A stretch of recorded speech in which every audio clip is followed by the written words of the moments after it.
Aksi massa yang berlangsung di sekitar gedung DPR RI Jakarta masih berlangsung hingga malam ini. Polisi terpaksa menggunakan gas air mata dan water cannon untuk membubarkan massa. Hingga malam ini, kericuhan masih mewarnai aksi massa yang berlangsung di sekitar gedung DPR RI. Massa terlibat bentrok dengan aparat dan melempari aparat dengan batu serta kayu. Kericuhan meluas hingga ke daerah sekitar gedung DPR, yakni Pejompongan, Palmerah, dan Patal Senayan.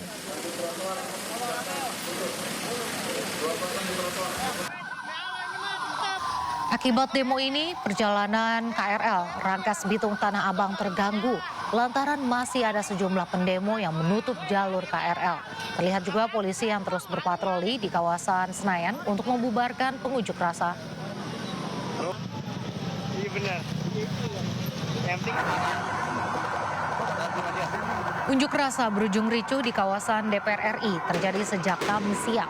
Polisi turun tangan memukul mundur massa dengan water cannon atau meriam air dan gas air mata. Akibat kericuhan, ruas jalan tol dalam kota baik arah Cawang maupun sebaliknya ditutup mulai depan kantor Polda Metro Jaya.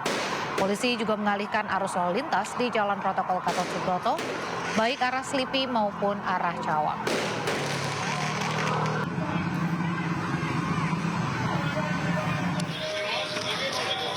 Sementara itu Kapolda Metro Jaya Irjen Pol Asep Edi Suheri dan Pangdam Jaya Mayor Jenderal TNI Dedi Suryadi turut meredam aksi massa di depan gedung DPR yang berlangsung ricuh.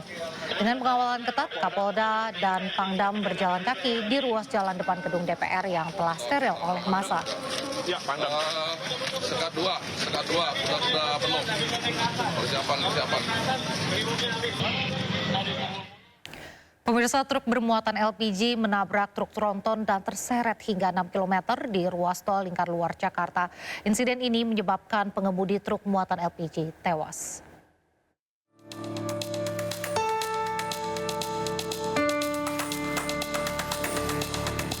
Dalam video amatir, truk bermuatan LPG tersangkut di bagian belakang truk tronton yang terus melaju di tol Jakarta Outer Ring Road Jor. Peristiwa ini bermula saat truk muatan LPG melintas di lajur 1 tol Jor. Setiba di kilometer 36 arah Cikunir Bekasi, truk muatan LPG menabrak truk tronton yang ada di depannya. Truk LPG tersangkut truk tronton dan terseret hingga 6 km. Diduga truk muatan LPG alami remblong.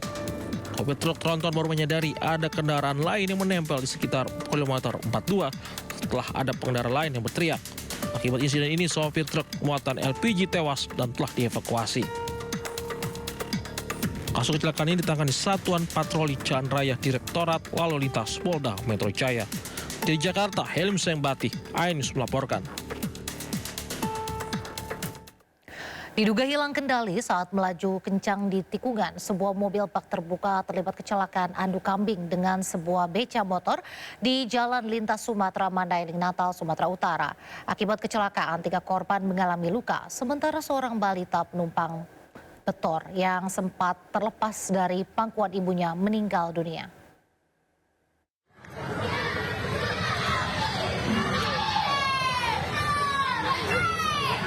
Inilah video sesaat usai kecelakaan yang melibatkan mobil bak terbuka dengan sebuah becak motor di Jalan Lintas Sumatera, Desa Sihepeng, Mandailing Natal, Sumatera Utara. Usai menabrak becak motor, laju mobil yang hilang kendali lantas terhenti setelah menabrak tembok pagar sekolah dasar. Kejadian bermula saat mobil terbuka melaju dari arah Padang Sidimpuan menuju Penyambungan. Satu jalan menikung, mobil tiba-tiba oleng langsung menabrak sebuah becak motor yang datang dari arah berlawanan. Akibatnya becak motor yang berpenumpang 3 orang termasuk pengemudinya mengalami luka parah. Saat dibawa ke puskesmas setempat, salah seorang penumpang bentor yang merupakan balita berusia 3 tahun meninggal dunia karena luka parah akibat saat kecelakaan terlepas dari pangkuan ibunya. Jadi totalnya ada 4, Isuzu Teraga 1, yang pengemudi becak motor 1, penumpang becak motor 1 luka-luka juga, dan 1 anak balita umur 3 tahun meninggal dunia.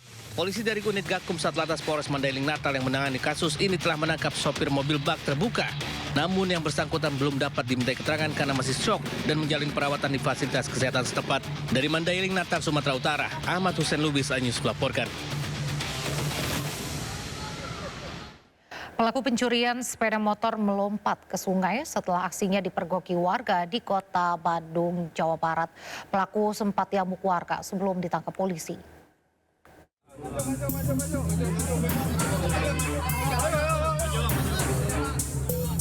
Polisi dibantu warga menangkap pelaku pencurian sepeda motor yang menceburkan diri ke Kali Cikapundung di Bandung, Jawa Barat.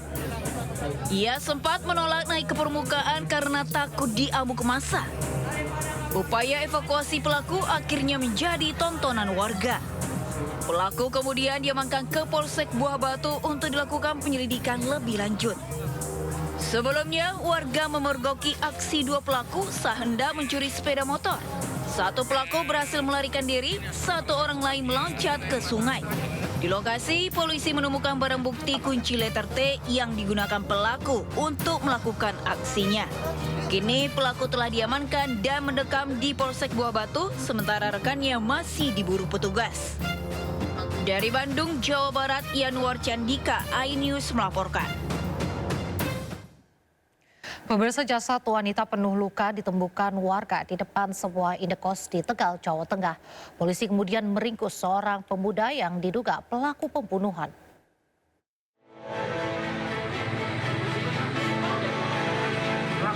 Warga Jalan Berantas, Kota Tegal, Jawa Tengah, geger saat menemukan jasad Sumiati, warga Bulak Kaba Brebes yang penuh luka dan bersimbah darah di depan rumah kos.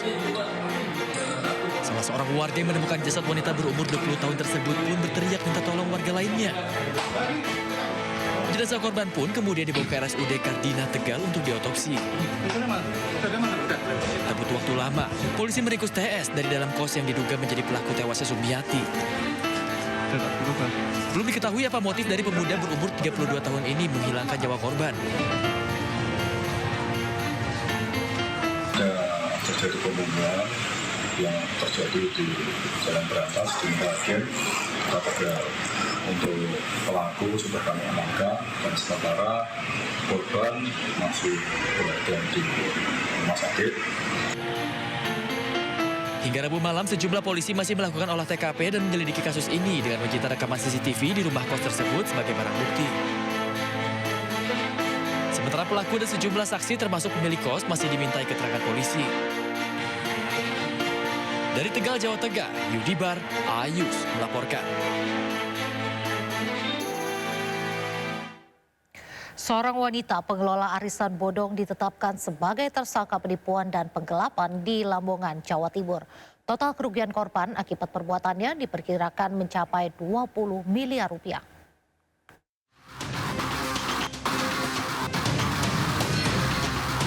Pengelola arisan bodong Elda Nura Zilawati akhirnya ditetapkan sebagai tersangka oleh Polres Lamongan. Dalam pemeriksaan, Elda mengaku telah melakukan penggelapan dan penipuan terhadap 144 anggota arisan. Total kerugian korban mencapai sekitar 20 miliar rupiah. Kasus ini terungkap setelah ratusan korban melapor ke Mapolres Lamongan pada 3 Agustus 2025. Tersangka sempat mangkir 2 kali saat dipanggil polisi hingga akhirnya ditangkap di Bandara Juanda. Pada hari Jumat tanggal 22 Agustus 2025 di Bandara Juanda, Surabaya, yang mana yang bersangkutan akan meninggalkan Indonesia ke Malaysia. Dalam penggeledahan di rumah tersangka, polisi menyita barang bukti sepeda motor, uang tunai ratusan juta rupiah, serta sejumlah tas bermerek. Tidak hanya itu, petugas juga menyita sebuah paspor yang diduga akan digunakan untuk melarikan diri ke luar negeri. Dari Lamongan, Abdul Wahid, iNews melaporkan. Pemirsa, 2 pelaku pembunuhan pemuda yang jasadnya ditemukan mengapung di sungai di Jember, Jawa Timur akhirnya ditangkap polisi.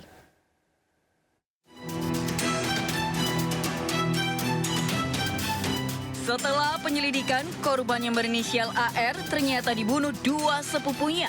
2 pemuda berinisial SP dan MNS akhirnya ditangkap anggota Polres Jember. Peristiwa pembunuhan terjadi saat 2 pelaku dan korban pesta miras di pinggir sungai. Saat mabuk berat, korban berteriak-teriak hingga membuat kedua pelaku geram. Korban akhirnya dianiaya kemudian dibuang ke sungai. Tubuhnya kemudian ditemukan warga dalam kondisi sudah meninggal dunia. Ironisnya, kedua pemuda itu justru melaporkan ke polisi jika sepupunya itu meninggal karena hanyut di sungai. Akhirnya tersangka mendorong korban ke tengah sungai untuk mengalihkan bahwa seolah-olah korban meninggal dunia. Plot twistnya, besoknya kedua tersangka ini ikut melaporkan ke Polsek Buker bersama ibunya. Demikian. Selain mengamankan 2 pelaku, polisi juga menyita barang-barang korban seperti jaket, kaos, dan sepeda motor korban. Atas ulahnya, pelaku dijerat pasal tentang pembunuhan dengan ancaman pidana 15 tahun penjara. Dari Jember, Jawa Timur, Bambang Sugiarto melaporkan.